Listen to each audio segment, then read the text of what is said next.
দর্শক মহলে ব্যাপক সাড়া ফেলেছে পরিচালক কাজল আরফিন অমির পরিচালিত ধারাবাহিক নাটক ব্যাচেলার পয়েন্ট। এবার দীর্ঘ 2.5 বছর পর আসছে ব্যাচেলার পয়েন্টের সিজন 5। সামাজিক যোগাযোগ মাধ্যমে এক পোস্টার দিয়ে বিষয়টি দর্শকদের নিশ্চিত করেছেন পরিচালক কাজল আরফিন অমি।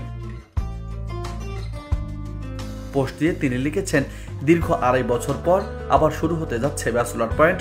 সঙ্গে প্রকাশ করছেন সিজন 5 এর পোস্টার। পরিচালকের কথাই এই সময়ের সবচেয়ে প্রতীক্ষিত বিনোদন ব্যাচেলর পয়েন্ট 5।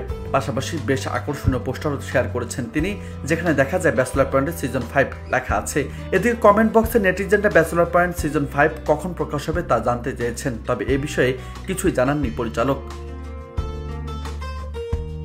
ব্যাচেলর পয়েন্ট ধারাবাহিকে যাত্রা শুরু হয় 2017 সালে। এতে অভিনয় করেছেন মারজুক রাসেল, জিয়াউল হক পলাশ, চাষি আলম, সাবিলা নূর, সঞ্জানা সরকার, ফারিয়া শাহরিন, সুমন পাটোয়ারি, শারাব আহমেদ জীবন, আব্দুল্লাহ রানা, মনিরা মিঠু, পাভেল শিমুল, পারসা ইভানা, আতুষ সুজন সহ আরো অনেকেই। নিউজ ডেস্ক, বার্তা 24।